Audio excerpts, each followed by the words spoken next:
نحمده ونصلي على رسوله الكريم اما بعد اعوذ باللہ من الشیطان الرجیم بسم اللہ الرحمن الرحیم پیچھے والے آگے آ جائے بیٹے. ان الدین عند اللہ الاسلام صدق اللہ العظیم. وقال النبی صلی اللہ علیہ وسلم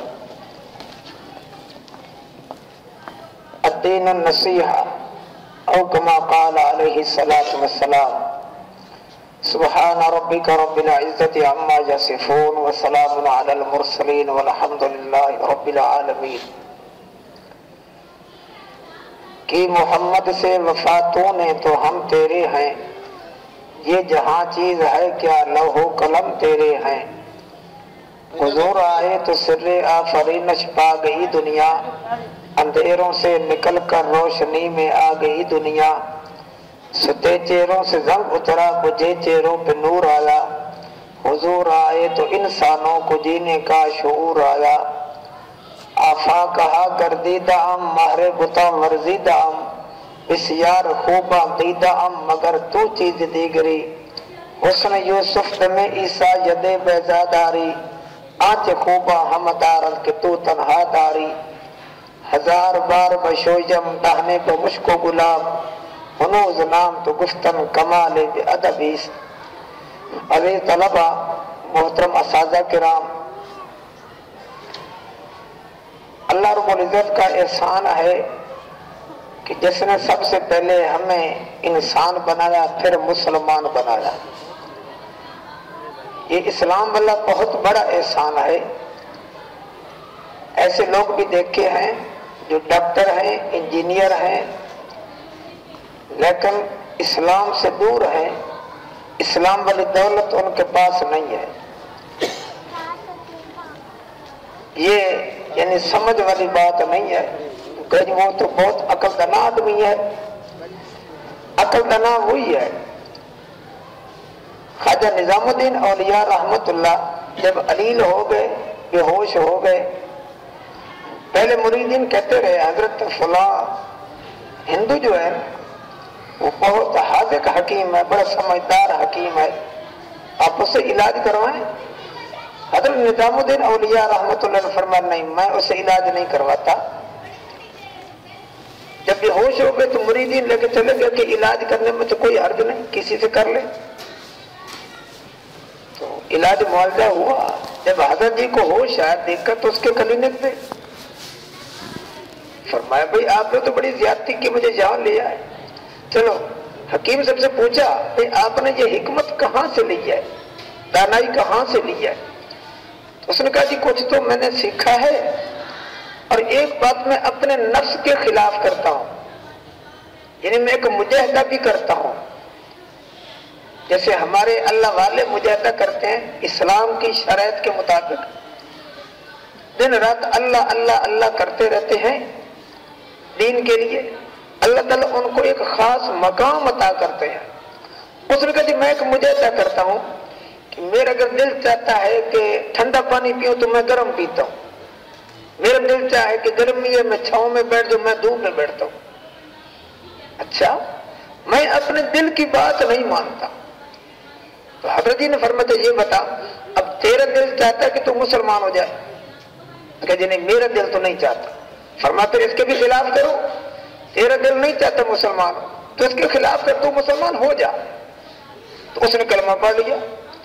حضرت جی نے فرمایا تو نے میرا جسمانی علاج کیا، میں نے تیرا روحانی علاج کیا. یعنی دانائی وہی ہے کہ جو اللہ رسول کو مان لے، یہ دانا آدمی ہے. وہ دانا آدمی نہیں جو اللہ رسول سے دور ہو جائے. تو اللہ نے ہمیں یہ اسلام والی دولت دی ہے. اور پورے غیر ممالک جو غیر مسلم ممالک ہیں، غیر مسلم ممالک پاکستان کے برعکس یہ اس کے خلاف اس لیے چل رہے ہیں، بار بار اسی ایک ہی ملک کو کہہ رہے ہیں اور کسی کو نہیں کہتے. آپ نے اخبارات میں ٹی وی پہ کبھی نہیں دیکھا ہوگا کہ کسی اور ملک کو کہہ دیں، انڈیا کو کہہ دیں جو آئے روز 50 100 سینکڑوں جانے کشمیر میں ضائع کر رہا ہے، اس کو دہشت گرد نہیں کہا. پاکستان والوں کو کیوں کہتے ہیں؟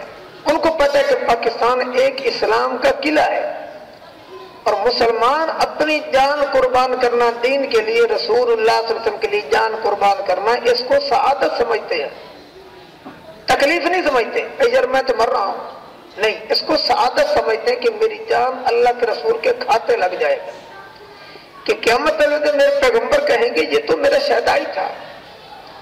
ہم اس کو سعادت سمجھتے ہیں۔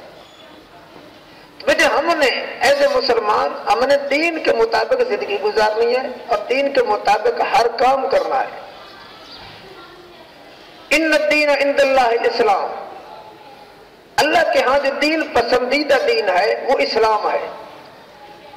دوسرے مقام پہ اللہ نے یوں فرمایا الیوم اکملت لکم دینکم واتممت علیکم نعمتی ورضیت لکم الاسلام دینا، میں نے آپ کے لیے اسلام کو پسند کیا ہے، اسلام کو، اور اسلام وہی ہے جو اللہ رسول کی بات کو مان لینا، یہ اسلام ہے۔ اسلام میں کوئی سختی نہیں ہے۔ مثلا ایک آدمی بیمار ہے، روزے نہیں رکھ سکتا، نہ رکھے، جب صحت مند ہو جائے پھر روزوں کی قضائی کر لے۔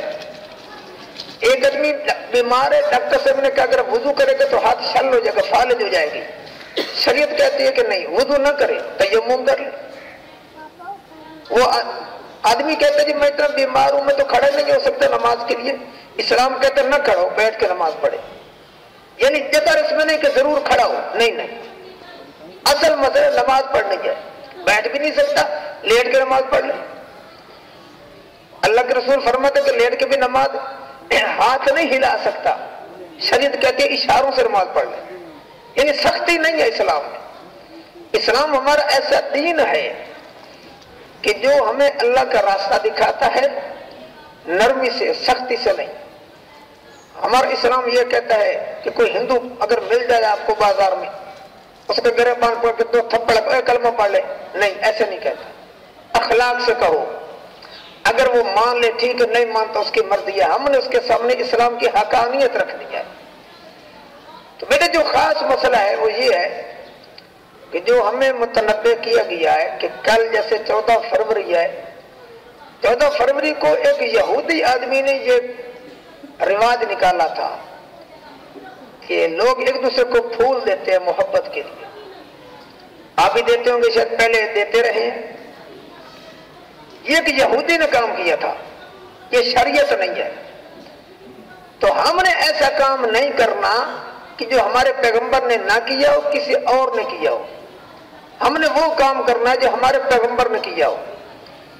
میرے پیغمبر صلی اللہ علیہ وسلم کی فرمایا کہ 3 قول ہیں، ایک حدیث یہ ہے کہ وہ دین ہے کہ میرے پیغمبر صلی اللہ علیہ وسلم نے حکم کیا ہو، دوسری حدیث میں ہے کہ میرے پیغمبر صلی اللہ علیہ وسلم نے منع کیا ہو، تیسرا حکم بھی نہیں کیا، منع بھی نہیں کیا، ایک کام آپ کے سامنے ہو رہا ہے، آپ خاموش سے بیٹھے رہے، یہ بھی دین ہے، یعنی میرے پیغمبر نے تصدیق کر دی ہے۔ تو ہم نے وہ کام کرنا جو ہمارے پیغمبر نے کیا ہے، یہودیت والا کام ہم نے نہیں کرنا۔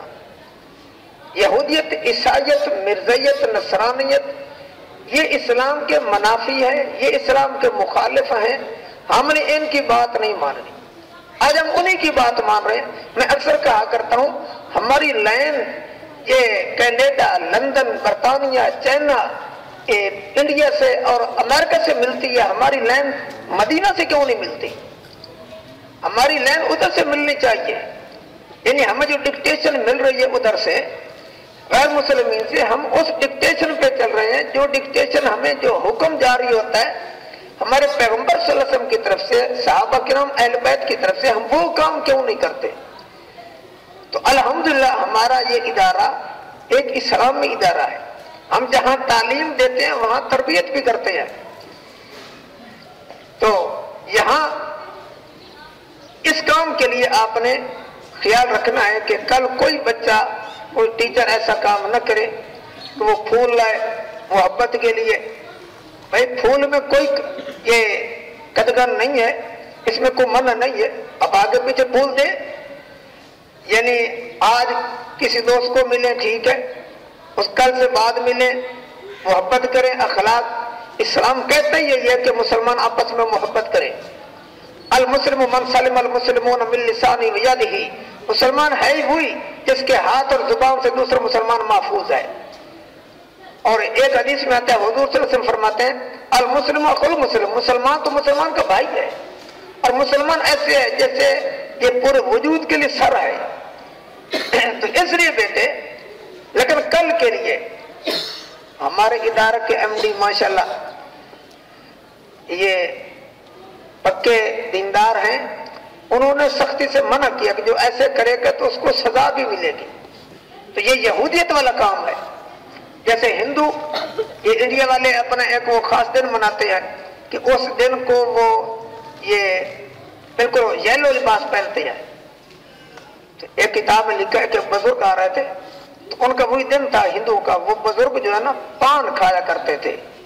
ایک گدھا کھڑا تھا تو گدھے کو ایسے خطاب کہ بھیا تو نے آج اپنی رنگت تبدیل نہیں کی، ہندوؤں کا یہ دن منایا جا رہا ہے. اس پہ تھوک دیا، وہی تھوک اس پہ پڑی پیلے کلر کی. تو رات کو خواب میں دیکھا کسی نے کہا کہ کیا تو بھی ہندو بن گیا ہے؟ یعنی یہ کام کرنا بھی تیرے لیے غلط تھا کہ جائے کہ ہم اس کی شکل بنائیں. میرے پیغمبر صلی اللہ علیہ وسلم فرماتے ہیں کہ جو آدمی کام جو کرتا ہے قیامت والے دن جب مر رہا ہے، اس کام میں مرا ہے، قیامت والے دن اسی کام میں اٹھایا جائے گا. ایک حدیث میں آتا ہے من تشبہ بقوم فہو منہ، جس کے ساتھ اپنی شکل ملاتا ہے قیامت والے دن اسی کے ساتھ اٹھایا جائے گا. تو بھئی ہم اگر ایسے کام کریں تو ہمارا یہ کردار، ہمارا یہ عمل، یہ دلیل ہوگا کہ ہم یہودیت والا کام کر رہے ہیں. اور قیامت والے دن اللہ نہ کرے اللہ ہمیں یہودیت کے ساتھ اٹھائے، ہمارا حشر ان کے ساتھ ہو تو کیا حشر ہوگا ہمارا. اس لیے تو ہم یعنی ایسا کام نہیں کرنا چاہتے. یہ مورخین نے لکھا ہے سیدنا فاروق اعظم رضی کے زمانے میں ایک آدمی پہ الزام لگا کہ اس نے اپنے مالک کو قتل کیا ہے. گواہ لگ گئے تو سیدنا فاروق اعظم نے پوچھا اس آدمی سے تو نے قتل کیا؟ اس نے کہا جی ہاں جی میں نے قتل کیا ہے لیکن میں مجرم نہیں ہوں. تو امیر المومنین سیدنا فاروق اعظم فرماتے ہیں تو اقرار کر رہا ہے کہ میں نے قتل کیا، مجرم کیسے نہیں ہے؟ اس کہا جی میں مجرم نہیں ہوں. حضرت عمر نے حکم دیا بھائی جلاد کو کہ اس کو قتل کر دیا جائے، اس نے قتل کیا ہے. راستے میں حضرت علی المرتضیٰ ملے تو حضرت علی رضی اللہ عنہ کو اس آدمی نے کہا کہ علی المرتضیٰ میں نے قتل تو کیا لیکن میں مجرم نہیں ہوں، میرے کیس کی تفتیش آپ کریں ذرا. حضرت علی نے اجازت لی امیر المومنین سے کہ اگر آپ اجازت دیں تو میں تفتیش کر سکتا ہوں. فرمایا ہاں کر لے تفتیش، آپ بھی قاضی ہیں. تو حضرت علی المرتضیٰ کو اس نے خاص علیحدگی میں بتایا کہ قتل تو میں نے کیا لیکن میں نے اس جرم میں قتل کیا اس کو. وہ لوط علیہ السلام کی قوم والا کام کرتا تھا اس لیے میں نے اس کو قتل کر دیا ہے. حضرت علی نے فرمایا ٹھیک ہے. اس کی قبر کھدوائی گئی، دیکھا تو وہ وہاں اس کی لاش موجود نہیں ہے، وہاں ایک عیسائی لڑکی کی لاش موجود ہے. حضرت علی نے اس کو بری کروا دیا، فرمایا یہ مجرم نہیں ہے واقعی، اس پہ حد جاری نہیں ہوتی. حضرت عمر نے فرمایا وہ کیسے حد جاری نہیں ہوتی؟ کہا امیر المومنین اللہ کے رسول نے فرمایا من تشبہ بقوم فہو منہ. یہ لوط علیہ السلام کی قوم کے ساتھ وہ ملتے جلتے وہ کام کرتا تھا، اللہ نے اس کی قبر سے نکال کر ادھر بھیج دیا ہے. اور وہ عیسائی لڑکی اسلام کو پسند کرتی تھی اندر سے، اللہ نے اس کو ادھر بھیج دیا ہے.